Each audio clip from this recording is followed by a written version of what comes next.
Calgary and the nation pause to remember. And I was proud to be there with the boys. Emotional services full of tradition to honor those lost and those still serving.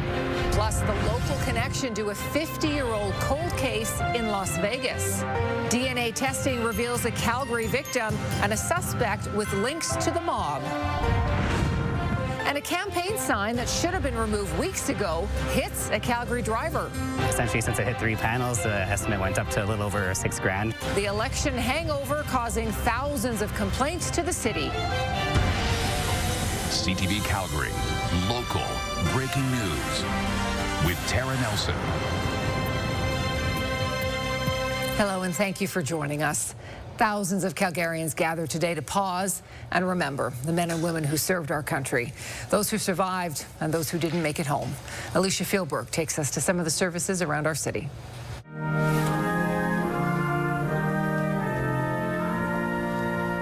On the 11th month, 11th day, and 11th hour, we remember them. It's important to come here to help honor those who have served and sacrificed for our country. Serving to protect Canadians and others. 80 years ago, Canada helped liberate the Netherlands. 102-year-old Corporal George Marash remembers Dutch in tears as they stroked the Calgary Highlander symbol on his shoulder. They said to us, we are crying because we are so happy. Please remember the boys that didn't survive. Including Airman William McKnight. McKnight proved himself as a standout fighter, shooting down 10 enemy aircrafts in just 9 days over the beaches of Dunkirk. He was offered the chance to go home and serve as a flight instructor, but stayed and was shot down over France in 1941. The 22-year-old's body was never recovered. Today, we honor those like William McKnight who gave everything for Canada.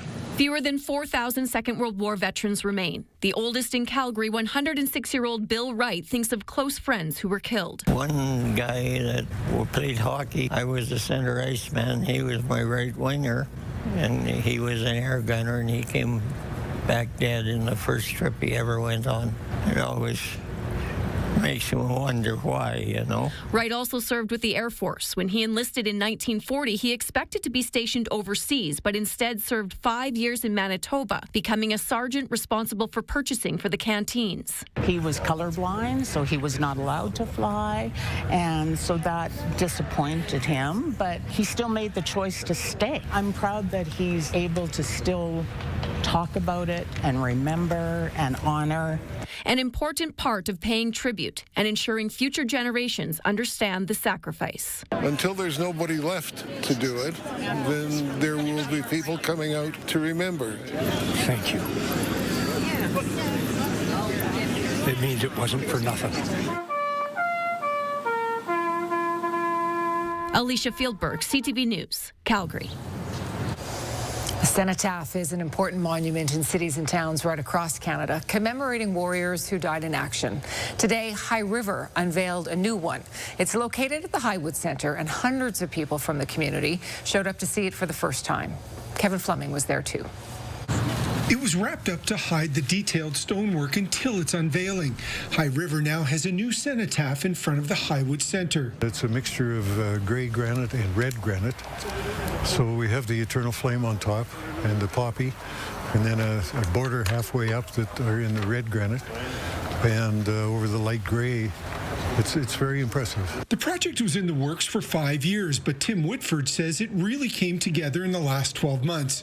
Veterans Affairs Canada pitched in $25,000, and Legion members, along with the community, raised the rest of the $60,000 cost. New cenotaphs in Canada are a rarity.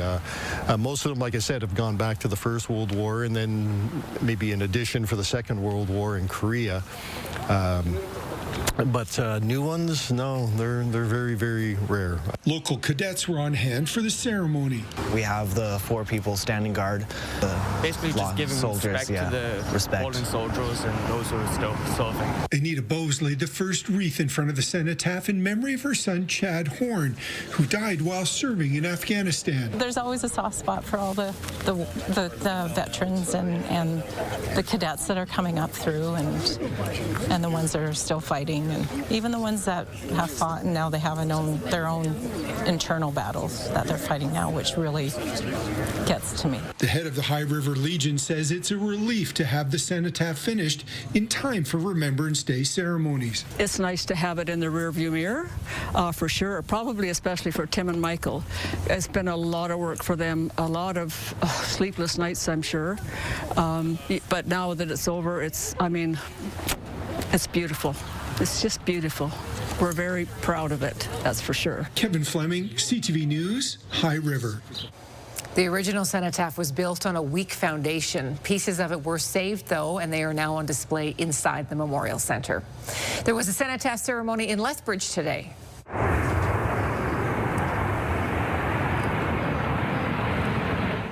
The Royal Canadian Air Force's 429 Transport Squadron had a flyby of its C-17 Globemaster. And then shortly behind the large aircraft, Jeffrey Brain flew overhead several times in his 1952 Harvard MK aircraft. In 1944, the city of Lethbridge adopted the squadron, fostering a strong and lasting relationship. The Royal Canadian Air Force marked its 100th anniversary last year. People gathered at the Alberta Legislature for a moving memorial salute this Remembrance Day.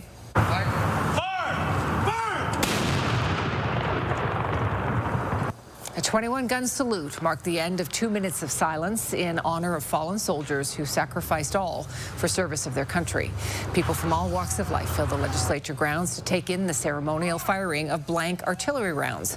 Edmonton is one of 13 places in Canada designated as a saluting station. Albertans were among the Canadians that traveled from around the country to Ottawa, too, to attend the poignant National Remembrance Day ceremony. Among them, a Second World War veteran from Calgary. Here's Abigail Beeman. They came to Ottawa from coast to coast. We have so many Newfoundlanders and who've passed through the wars. I feel we owe a debt of gratitude to those servicemen and women who, from the past, the present, and the future.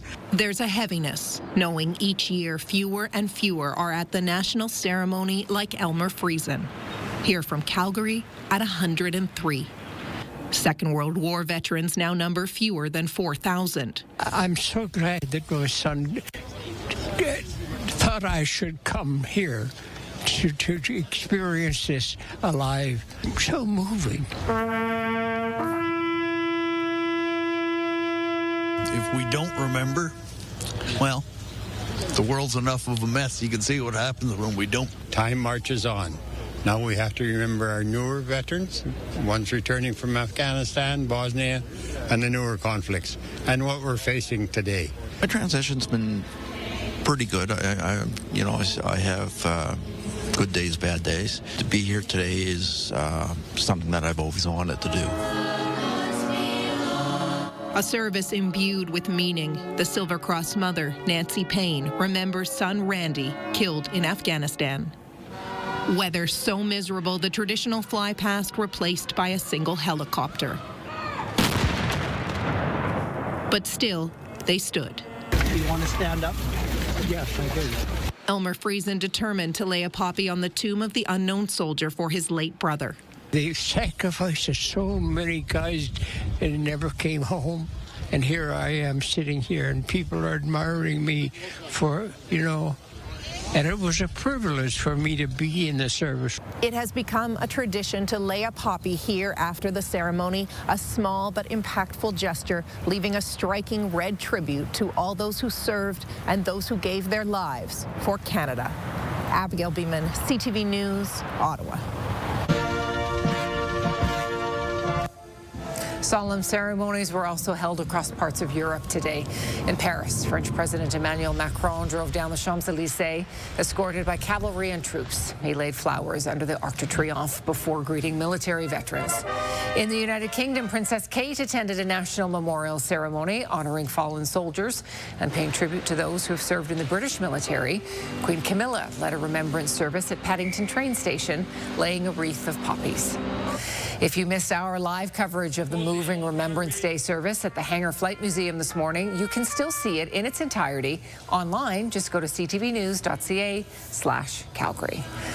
And Danielle joins us now. It was a perfect day, really, for the thousands who did gather for any of those Remembrance Day services here in Calgary, at least. Yeah, you're right. The weather really held up for us because at 11 a.m. we were sitting at +5 and the winds held off until about 11:30.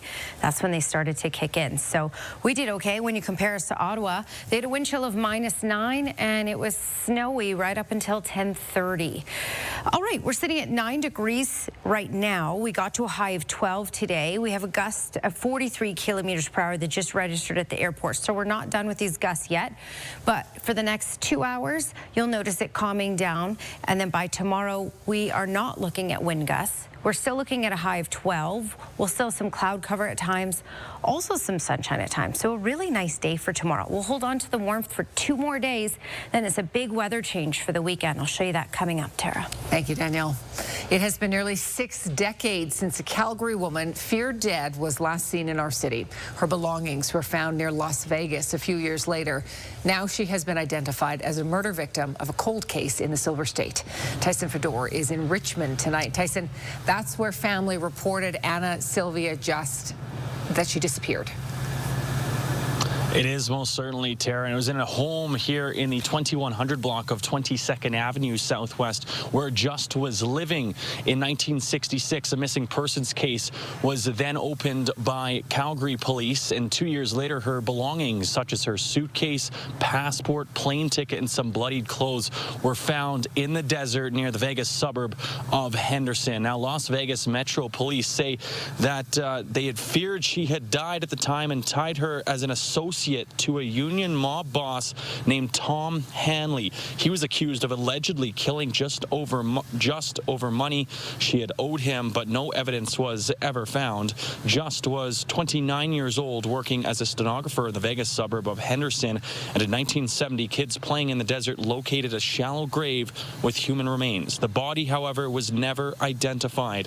Vegas authorities contacted Calgary investigators just last year with the name of a family member for Anna Sylvia Just. From there, Just's sister was found, and a DNA swab through genealogy testing confirmed those remains in 1970 were that of Anna Just. Now, an autopsy conducted by the Clark County Coroner's Office noted that she had died from a depressed fracture to her skull. As for Hanley, he died in federal prison in 1979. Tara, no one has been charged in Just's murder. What a tale. Okay, Tyson, thank you.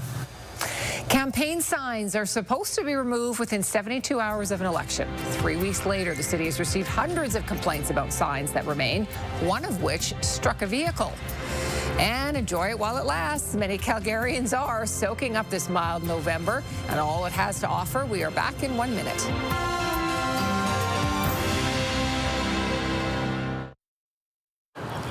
Pedestrian was badly hurt after being struck by an SUV last night.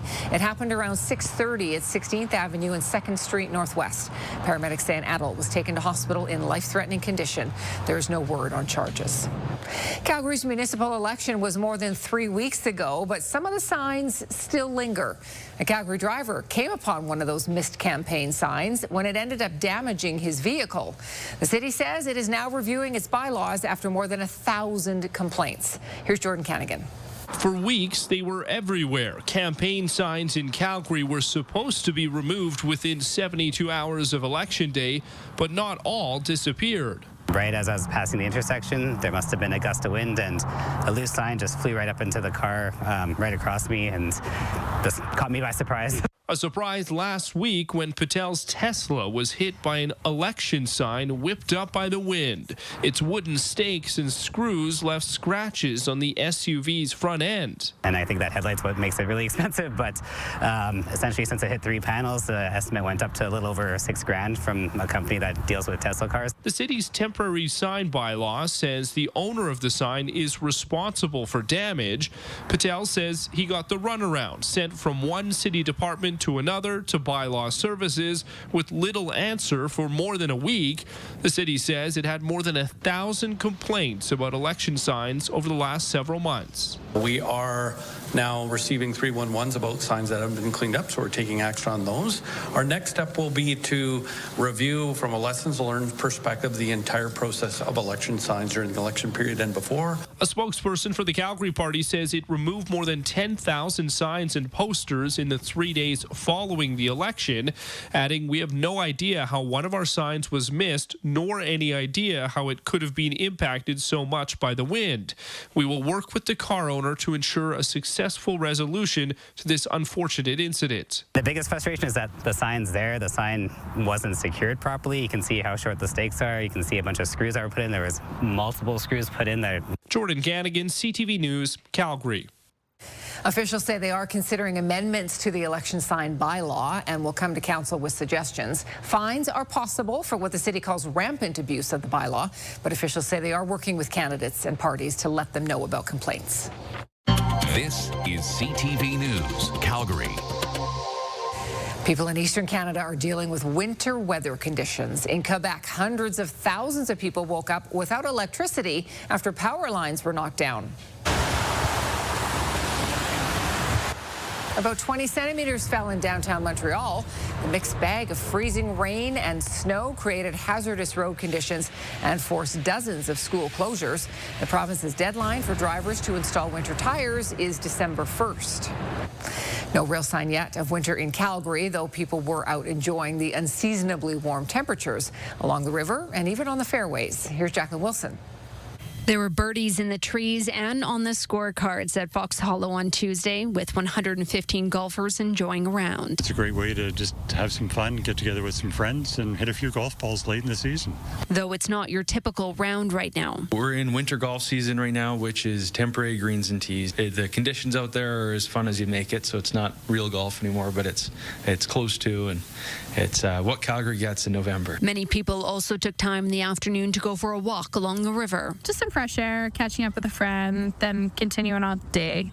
Like, just nice to get outside. I think that the prolonged nice weather has helped with my seasonal depression, which is nice because I feel like I'm more alive now than I usually am at this time. Calgary hit double digits on Tuesday, much warmer than a normal high of 3 degrees Celsius, according to Environment and Climate Change Canada. It's also been tinder dry. August 7th was the city's last substantial rain. Over the last 3 months, we've received 10% of our normal precipitation.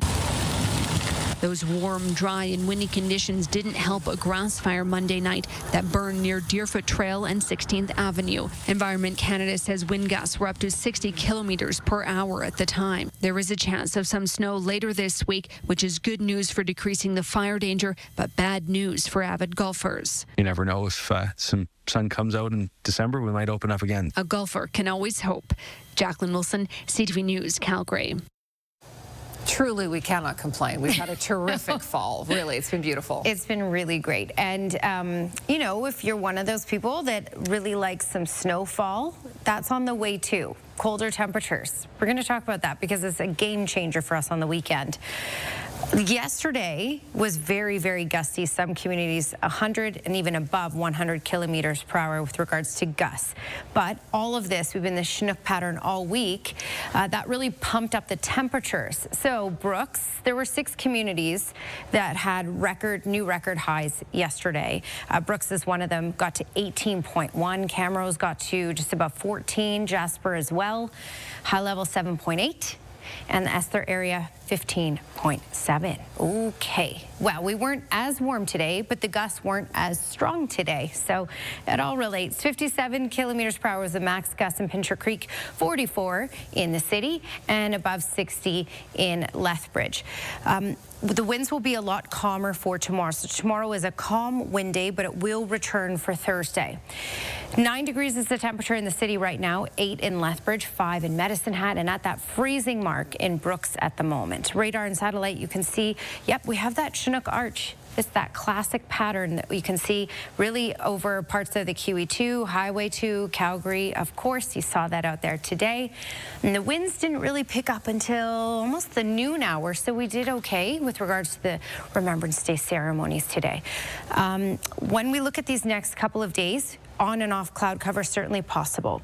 As we get into Thursday night, this is a shot, 11 o'clock Thursday night, we'll get some spillover of some moisture onto our side of the Rockies. It may make its way to Highway 2. We may even see a little bit in Calgary Thursday night.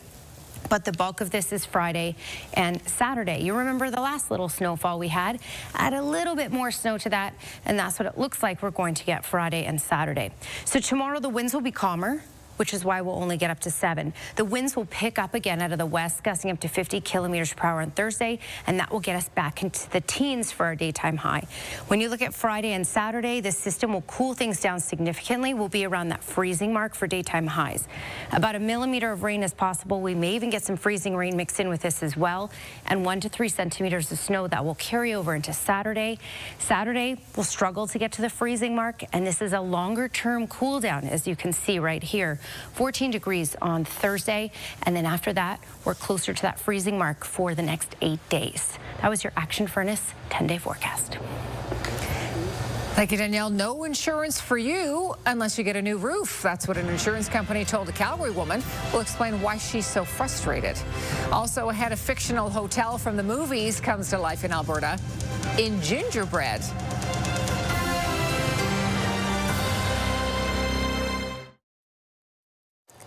A Calgary woman has been given 12 months to replace her roof by her insurance provider. The roof is a bit older in age, but she's never had any problems with it. As Tyler Barrow explains, one agency believes this could become more normalized in the industry. Crystal Tate is eyeing unplanned improvements to her Northwest Valley Ridge home. She says will cost her minimum $15,000. Well, it's extremely frustrating. In September, her insurance provider of more than 20 years, Allstate Canada, sent her a letter stating, "Our records indicate that the roof on your home exceeds our current underwriting guidelines. During the next 12 months, we ask that your roof be replaced. This will be required prior to us issuing your next policy renewal." They haven't looked at the condition of the roof. We've never had any issues whatsoever with the roof. We've never had any leaks. The wood-shake roof is 25 years old. Some spot repairs were done approximately 10 years ago. Epic Roofing and Exterior recommends homeowners do maintenance on the roof every 3 to 5 years. Yeah, Vice President Tyson Toth questions an entire roof replacement in this case. Insurance always, they're kind of doing a general blanket statement on a roof and not necessarily taking into account the quality of the product. His company has experienced a surge in business due to hailstorms in the city. According to the Insurance Bureau of Canada, hailstorms in Calgary have taken a toll on the industry. Over $5 billion worth of claims have been made in the past 5 years, and now they are trying to recoup losses. What you're seeing from the insurance industry in response is more proactive engagement with their policyholders on what proper building maintenance looks like. Allstate Canada wouldn't speak specifically to Tate's situation, but points to weather-related damage in a statement saying many insurers encourage homeowners to regularly inspect the roof and replace materials nearing the end of their service life to reduce the risk of costly damage. Tate has taken the advice of Insurance Bureau of Canada by exploring different insurance providers. Shocking to me that an insurance company can dictate when and how we do repairs to our home. Tyler Barrow, CTV News, Calgary. Since December 2024, at least 3 auto and home insurers have said they are leaving Alberta due to poor market conditions. People driving the QE2 have another rest stop available between Calgary and Edmonton now. Red Deer County recently wrapped up construction along Junction Drive and Highway 42, adding roundabout access and a 5-acre truck parking lot to an area known as Junction 42. The site is located just east of Penhold and is geared toward commercial vehicle drivers with gas pumps and EV charging, parking and restaurants. According to county officials, Junction 42 saw roughly 500 vehicles every day last year compared to Gasoline Alley with about 20,000 vehicles a day. Every mom seems to know their baby's cry, no matter the species. It's how rescuers reunited an otter family. Our trending videos are next.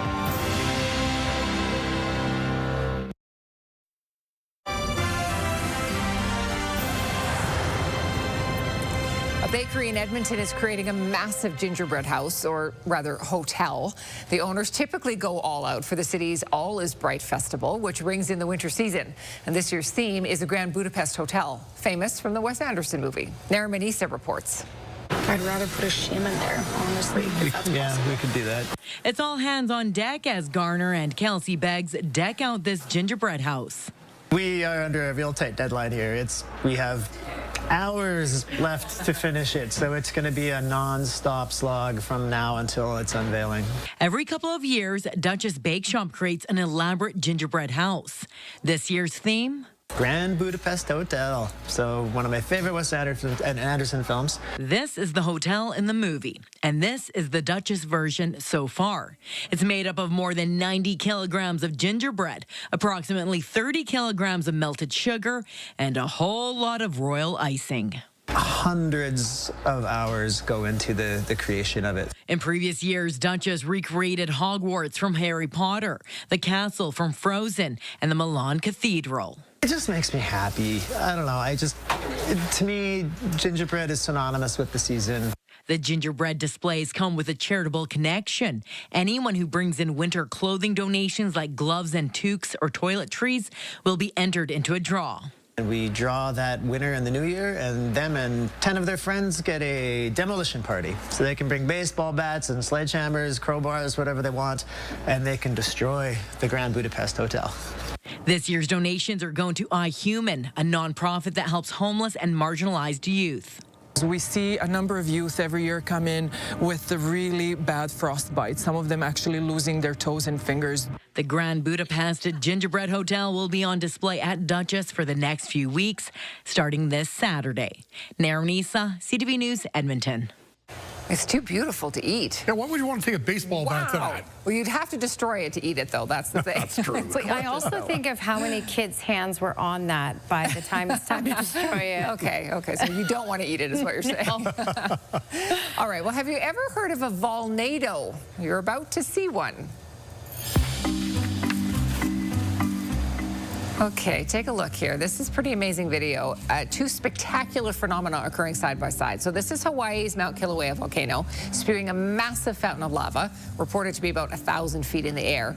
Right behind it is a tornado-like funnel of dust and ash swirling into the sky. So this together is called a volnado. The twister-like occurrence is caused by the contrast between the heated air near the lava and then the cooler ambient air. This apparently is not the first volnado to accompany Kilauea's recent eruptions, but boy, does it showcase like the power of nature. Holy cow. Yeah. Wow. That's really cool. Yeah, incredible. Well, here's another unexpected sight, this one on a rainy road in Washington State. Yep, this big goofy sea lion just made its way onto a pretty busy road and then refused to budge. He just stood his ground. This is a police vehicle. So Cosmopolis PD shared images of this big guy on social media saying the surreal sight was definitely not on their bingo card for 2025. The Department of Fish and Wildlife was eventually able to coax that stubborn mammal back into a nearby river.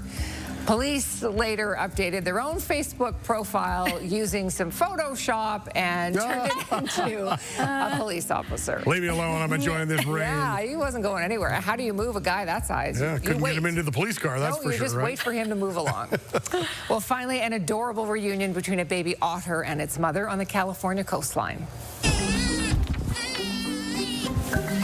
Okay, so the otter pup was found stranded on a beach. Rescuers with the Marine Mammal Research Center used recordings of its cries, played on a Bluetooth speaker to then locate its mother in the bay. Wow. And once the adult otter started following the boat, in went the pup into the water. She came and scooped it up and floated away with her baby. Wasn't that nice? That's so cute. That's so sweet. There's nothing cuter than otters. Come on.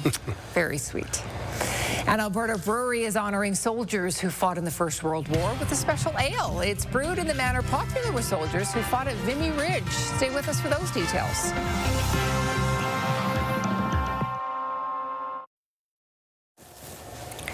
Skywatch weather camera, and the winds are a lot calmer today in comparison to yesterday, and they are calming down even further through tonight. Tomorrow, no wind, well, relatively no wind, partly cloudy, and temperatures won't be quite as warm, but a really nice day for tomorrow. Today in the city, we got to 12. Vancouver also got to 12. Edmonton 10, Saskatoon, and where we've had cooler weather is definitely off into Ontario and Quebec, where they've been dealing with cold temperatures and snow, which will be our story this weekend.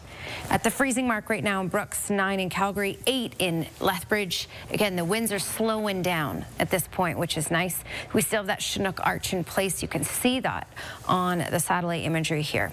And again, that will start to ease up a little bit tomorrow, so we should see a little more sunshine tomorrow, and then that Chinook arch will be back for Thursday. Tomorrow looks like this. With a wind chill, it will feel more like -3 at 8 a.m., getting up to a high of 7 in the afternoon, which is not quite as warm as today, but with the winds calmer, it will feel quite nice out there. That's your 24-hour forecast, brought to you by Action Furnace. Fixed right or it's free. And looking at everywhere else, while Kelowna 8, Kamloops 9, quiet tomorrow, Edmonton 6, and mainly cloudy skies, similar in Red Deer as well. And Olds, we should see a decent amount of cloud cover, but also some sunny breaks. But the further south we go, we may see a little more cloud cover for the day. But check out these temperatures. Lethbridge looking at 13 degrees for tomorrow. Medicine Hat will be in this double digits. Milk River 13. Tara? Thank you, Danielle. Police in Las Vegas and Calgary have cracked a cold case. A Calgary woman has been identified as a murder victim through DNA analysis of her remains. Anna Just disappeared in Las Vegas in the late 1960s. A Vegas mobster who died in 1979 was suspected in her death. Thousands of people in Calgary and across the nation paused to remember today. Emotional services full of tradition were held across the city, including at the Hangar Flight Museum, the military museums, and the Jubilee Auditorium. And in Ottawa, thousands gathered at the National War Memorial, including 103-year-old veteran Elmer Friesen from Calgary. This year marks 80 years since the end of the Second World War. An Alberta brewery is honoring those who died in battle with a special ale. Campio Brewing teamed up with the 49th Battalion Loyal Edmonton Regiment Association to create the charity beer. As Nicole Weisberg reports, proceeds from its sale will fund memorials overseas. At Campio Brewing downtown, the orders just keep coming for this special brew. It's just been basically the only thing we've been selling so far today. It's called Lee Stock, named after the Edmonton Regiment's mascot coyote. It honors local soldiers who fought in the First World War. The style of brew is a bière de garde. The bière de garde is the style of beer that actually originated from France, where the Canadian soldiers fought. Campio collaborated with the 49th Battalion Loyal Edmonton Regiment Association on the beer. The association is currently raising funds to install memorial monuments on battlefields overseas. Because people like to know, like, where did we fight? You know, like we fought at Vimy Ridge, and we fought it, but some of the major battles where we lost a lot of life, and that's what we just so we recognize the people that's for their sacrifice. Jack Bowen is the president of the Loyal Edmonton Regiment Association. He's visited several war sites where Edmontonians made major sacrifices. And he noticed, other than grave sites, there is no recognition of that. And we probably have, I think we have about 1,000 soldiers that were fought with the Edmonton Regiment that are buried in quite a few cemeteries over in Belgium and in France. The association has already secured land for monuments in Passchendaele and the Somme. Proceeds from the sale of this beer will help with their efforts. So it's good. It's a good initiative. Anything like that we can do is a good thing. How's the beer? The beer is good. Lee Stock will be on tap at Campio throughout November or until it's gone. Nicole Weisberg, CTV News, Edmonton. As we told you last night, Cineplex is trying to lure more Canadians back to the theater by offering cheaper tickets on Mondays. But there is a catch. B&M Bloomberg's Marilla Fernandez has the details. The company is launching Monday surprise premieres, so you get a cheaper ticket, but you also don't know what movie you're going to see. A movie ticket typically runs around $16, but on Mondays they will be $8.99. For that, moviegoers will get to see a new major release, but they won't find out which one until they take their seats. Cineplex is trying out new things to make money as it battles against streaming services. Here are the closing numbers for the day. The Canadian dollar is up a fraction to 71.36. West Texas Intermediate crude is up to 61.01. Western Canadian Select is up a bit to 48.29. And the TSX gained 92 points to end the day at 30,409. Those are your business headlines. I'm Marella Fernandez. We have breaking news in the Manchester industrial area tonight. Fire crews are currently on scene battling a blaze at a warehouse that broke out at 1st Street and 50th Avenue Southeast. An aerial truck you can see there is pouring water on the building. There is no word if anyone was inside or how it may have started. We have a crew on the scene and we'll have more details on our website later and on our news at 11:30. Black Friday, Cyber Monday, and the Christmas holidays are all just around the corner, and the high cost of living is expected to challenge Canadian spending habits this holiday season. A new survey by insolvency firm Harrison Partners suggests Canadians are preparing for a more modest Christmas this year.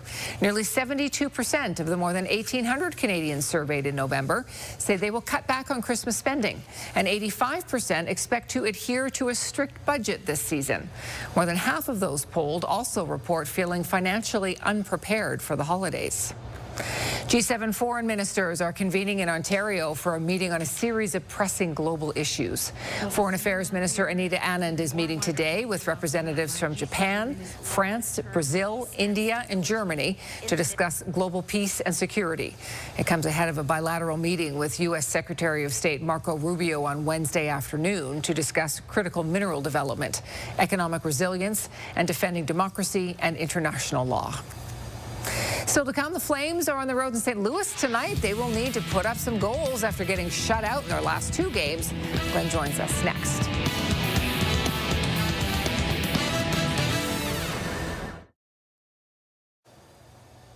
Global soccer superstar Cristiano Ronaldo says he's getting close to hanging up his boots.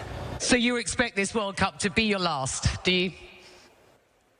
Definitely yes, because I will be 41 years old. The Portuguese legend has scored a staggering 143 goals for his country. That's the most international goals of all time in the men's game. The World Cup is the only trophy missing from Ronaldo's cabinet, and if next year's tournament is indeed his last, Ronaldo's final match could be played in Canada. The Professional Women's Hockey League is expanding the number of Takeover Tour host cities for its 25-26 season. Teams will participate in 16 neutral site regular season games played outside the league's current complement of cities, with 5 of those cities hosting 2 games for the first time. The PWHL will visit 7 new cities, including Calgary, Halifax, Hamilton, and Winnipeg in Canada, and then Chicago, Dallas, and Washington in the U.S. The tour will also return to Edmonton, Quebec City, Detroit, and Denver. All 8 PWHL teams will participate in at least 3 Takeover Tour games, with 2 of them representing home games on the schedule. Pre-sales for Takeover Tour tickets begin November 13th. A couple of struggling teams face off in the NHL tonight. Glenn is back with us, and Glenn, the Flames continue their road trip in St. Louis. Tara, the Blues are second last in the standings with just 13 points. The Flames, last place overall, they have just 10 points in 17 games. This season, the Flames have been shut out in the last 2 games, but they almost open up the scoring. Nazem Kadri hits the side of the net, gets the puck back, centers in front for Joel Therapy, but he can't find the open net. Just the way it's going. Blues would open up the scoring on the power play. Justin Faulk gets the puck at the point. His shot deflected in front by Dylan Holloway. That's number 4 for the local boy. 1-0 for the Blues, and they increase their lead a few minutes later. Matthew Kessel will beat Dustin Wolf with the wrist shot. Another tough start for the Flames. 2-0 Blues at this point, and that's your score after 1 period of play. Another period where the Flames get shut out. Yikes. Flames back home to San Jose to play the Sharks on Thursday night. Calgary Canucks back in action this weekend with a pair of games. On Saturday night, they're in Devon to take on the Extreme, and then on Saturday afternoon, they host the Whitecourt Wolverines. One of the team's 20-year-olds has been lining up the scoreboard. Canucks Forward Harper Lolliker sits second in the AJHL in goals scored with 15 in 18 games, and 7th in league scoring with 23 points. He was hoping to make an impact when he came to Calgary, and that's just what he's done. I'm not surprised, but I'm just confident in myself and my ability that I could accomplish scoring, putting the puck in the back of the net, and just being an overall player, good teammate. So I'm just kind of excelling. The 20-year-old Lolliker has plenty of hockey experience. Before joining the Canucks, he played 97 games in the WHL with Moose Jaw and Regina. He joined the Canucks for a variety of reasons. During the summer, I was thinking that I wanted to go to a place where it's a big center and there's a lot of opportunity, and I thought Calgary would be the best spot for me after them winning the Centennial Cup. And it's got good history of winning, and I wanted to be on a winning team. Head coach Matt Robinson says Lolliker has fit in perfectly. You know, we've had our eye on him for a couple seasons, and, you know, we were lucky enough to get him to come and commit to the Canucks this year, and, you know, he's shown that he can play and that he can lead on this team as well, not just on one end of the ice, but both ends of the ice. Even though it was a new team, Lolliker knew it was important that he take on a leadership role. Showing them what it takes, or to kind of guide them and with my experiences, and just kind of overall keep going even if something doesn't work out. So just thought that coming here would help the younger guys and also myself to grow as a person outside of hockey and inside hockey as well. Been a pretty good start to the season for the Calgary Canucks. No kidding. Thank you, Glenn. Thanks for that. Well, let's give Danielle the last word here. We have a couple of nice days, but then things are going to turn. Very different weather story by Friday. Much cooler, snow. I'll show you. All right, 7 degrees tomorrow. So we lose that strong westerly gusty flow out of the west, which is why we won't get quite as warm tomorrow, high of 7, but that comes with calm winds, sunshine at times. A nice day tomorrow. The gusts will pump back in up to 50 kilometers per hour on Thursday. That will drag us back up to 14, and then that's it. So Friday, Saturday, Sunday will struggle to get above freezing, and Friday and Saturday come with snowfall, anywhere from 1 to 4 centimeters across those 2 days. And you know what? When we talk weather, perspective is always important. Nancy Hansen sent this in. This is November 11th near Serial, 2020. So we didn't have that. We could have that much snow. That's right. It's possible. We've been very lucky. Weather window brought to you by Lux Windows and Doors, crafting quality windows and doors for your style, budget, and Alberta's climate. You got to keep it in perspective. Yeah. Thank you for your company tonight. We're going to leave you with some images of Calgary's Remembrance Day ceremonies today. Have a nice evening. In Flanders fields, the poppies blow. Between the crosses, row on row, that mark our place, and in the sky, the larks, still bravely singing, fly. Scarce heard amid the guns below. We are the dead. Short days ago we lived, felt dawn, saw sunset glow, loved and were loved, and now we lie in Flanders fields.